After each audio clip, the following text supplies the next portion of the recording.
Teen stars who died tragically young, and Hollywood never warned us. They had the fame, they had the fans, and then everything fell apart. These weren't just actors, they were icons of a generation. But behind the scenes, some were battling demons no one could see. Today, we're uncovering the dark truth behind the tragic deaths of teen stars Hollywood raised and abandoned. Some died in silence, some died chasing help, and one of them tried to run, literally tried to escape Hollywood, and still didn't make it out. And when you find out what really happened to Corey Haim, it'll break your heart. Stay with us because this is more than a list. This is a wake-up call. Cameron Boyce, the Disney star with a secret battle. He was the face of a generation, that charismatic smile, the effortless charm, the kind of energy that made kids believe in magic again. Cameron Boyce wasn't just a Disney star, he was a Disney legend in the making. From Jessie to Descendants, he played the roles every young actor dreams of. A fan favorite, a role model, a force of light in every scene. But behind the fame, behind the polished press tours and interviews, Cameron was fighting a quiet, invisible battle. In 2019, fans were devastated when news broke that Cameron had died in his sleep. He was just 20 years old. The cause? A sudden, fatal seizure brought on by a medical condition called epilepsy, something very few even knew he had. And here's the part that haunts fans to this day. He wasn't hiding. He wasn't being reckless. Cameron was doing everything right, taking his medication, following medical advice, living a purpose-driven life. His death was caused by SUDEP, sudden unexpected death in epilepsy, a rare and often overlooked risk even for those under control. What makes his passing even more heartbreaking is that just weeks before, Cameron gave an interview talking about the legacy he wanted to leave. "What you leave should be bigger than you," he said. "We all have the power to impact others." And he did. After his passing, the Cameron Boyce Foundation was created to fund epilepsy research and support causes he cared about, including social justice and clean water access. But that doesn't make the pain go away, because we didn't just lose a star, we lost a light. He was supposed to grow up on screen with us. Instead, he became a reminder: fame doesn't make you invincible, and sometimes the brightest stars burn out the fastest. Thuy Trang, the Power Ranger who didn't get her happy ending. She was a trailblazer, a warrior, a hero to millions of kids. Thuy Trang was one of the first Asian American actresses to break through on American television, not in a side role, not as comic relief, but as a superhero. As the original Yellow Ranger in Mighty Morphin Power Rangers, Thuy wasn't just part of a cult classic. She was the childhood of a generation. But behind the iconic helmet and high kicks was a young woman carrying the weight of two identities: a refugee trying to make it in America, and an actress navigating an industry that never truly embraced her. Thuy's story didn't follow the typical Hollywood script. She was born in Vietnam during wartime and fled with her family to the US when she was just a child. They lived in poverty. She learned English while working odd jobs, chasing her dream one casting call at a time. Then came Power Rangers, and overnight she became a household name. But the fame came with a price. Thuy, along with two other original cast members, walked away from the show during its second season. Why? Because they were being grossly underpaid and given no residuals, despite the global success of the franchise. Imagine being a role model to millions, and still being treated like you're disposable. Thuy was quietly building her film career when tragedy struck. In 2001, she was traveling to a friend's wedding when the car she was in lost control and plunged off a cliff. She was only 27 years old. No big Hollywood tributes, no specials, just silence. But her fans, they never forgot. To this day, you'll find tributes to Thuy at Comic Cons, fan art flooding social media, and Yellow Ranger cosplay done in her honor. Because Thuy wasn't just a Power Ranger. She was a real-life fighter who broke barriers, defied stereotypes, and left behind a legacy far bigger than the screen ever gave her credit for. The heartthrob Hollywood lost. Too soon. He wasn't just a teen idol, He was a symbol of raw, unfiltered talent, the kind that only comes around once in a generation. River Phoenix wasn't born to be a star, but he became one anyway. Raised in a commune by activist parents, River's childhood was far from glamorous. He busked on street corners with his siblings, including a young Joaquin Phoenix, just to help the family eat. But when Rivers stepped in front of a camera, something clicked. He wasn't acting, he was feeling. And that's what made him unforgettable. His breakout role in Stand By Me turned him into a household name. From there, it was a rocket ship to stardom, Running on Empty, My Own Private Idaho, and even a young Indiana Jones in The Last Crusade. Critics compared him to a young James Dean. Directors said he had more depth than actors twice his age. But with fame came pressure, and with pressure came pain. River was deeply uncomfortable with Hollywood's machine. He hated the superficiality, the constant exposure, the way everyone wanted something from him. He used his platform to advocate for environmental causes, animal rights, and social justice. But even the strongest voices sometimes crack under the noise. On October 31st, 1993, River Phoenix collapsed outside the Viper Room, a club partly owned by Johnny Depp. The cause? A fatal overdose of heroin and cocaine. He was just 23 years old. His younger brother Joaquin was the one who made the 911 call. That call, filled with panic, heartbreak, and helplessness, was played endlessly across news stations. Hollywood had lost one of its brightest lights. And what made it worse? Everyone saw it coming, and no one stopped it. River's death became a cautionary tale, but it shouldn't have been a lesson. It should have been a wake-up call. He was more than his beauty, more than his talent. He was a soul trying to make art in a world that only wanted headlines. And in the end, it wasn't a lack of talent that killed River Phoenix. It was the industry that claimed to love him while slowly breaking him. Lee Thompson Young, the suicide that shocked a generation. He was every kid's superhero, without the cape. Before the Marvel boom, before the streaming era, Lee Thompson Young was the guy on Disney Channel. As Jet Jackson, he played a teen action star who secretly lived a double life as an undercover agent. It was the dream role. Cool gadgets, high-stakes missions, and a smile that could light up an entire room.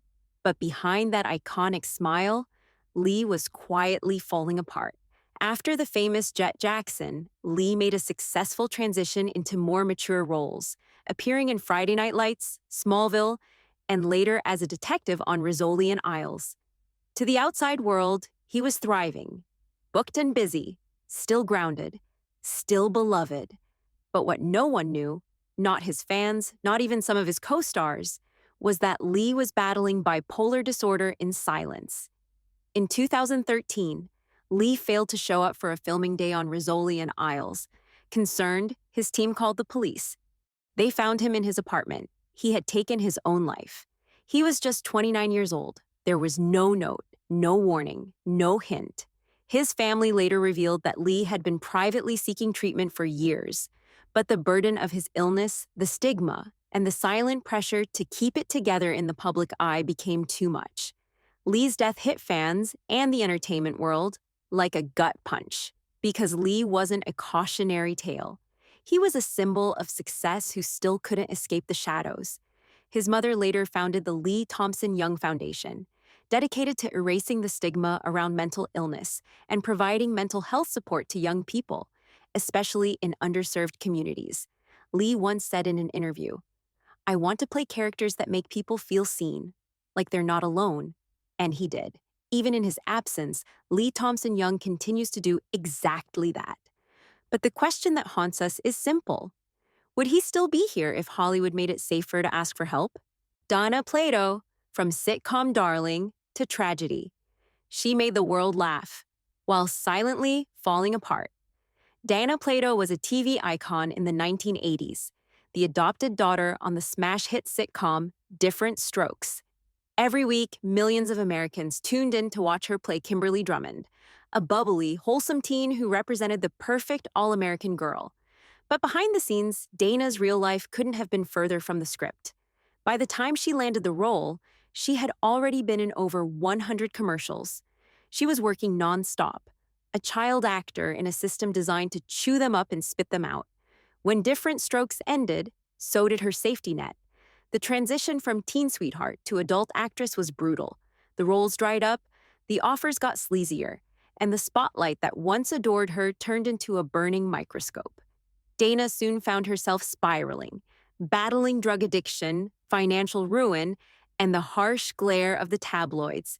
She posed for Playboy, starred in a soft-core film, even got arrested for robbing a video store with a pellet gun just to get by.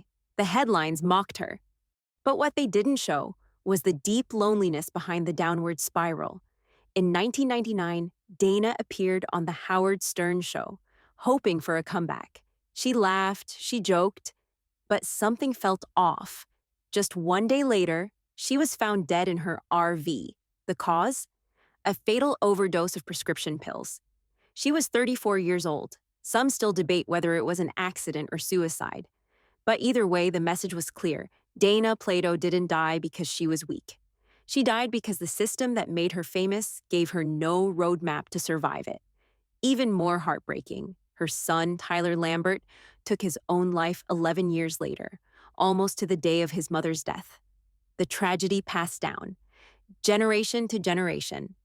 Dana's story is no longer just a forgotten chapter in TV history. It's a reminder. Hollywood doesn't just make stars, sometimes it buries them. Heather O'Rourke, the child star, taken too soon. "They're here!" That one line, whispered with eerie innocence, became one of the most iconic quotes in horror history.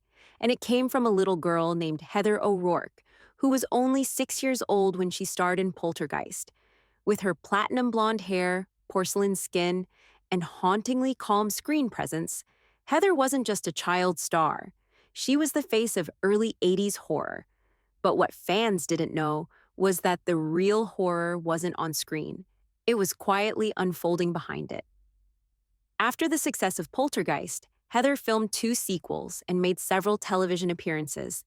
To the public, she seemed perfectly healthy, cheerful, professional, and precociously talented. But in early 1987, Heather began experiencing symptoms that were repeatedly misdiagnosed as the flu, then Crohn's disease. The truth?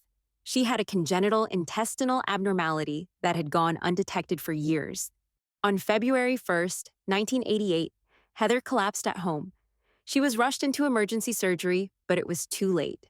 She died on the operating table from septic shock. She was just 12 years old.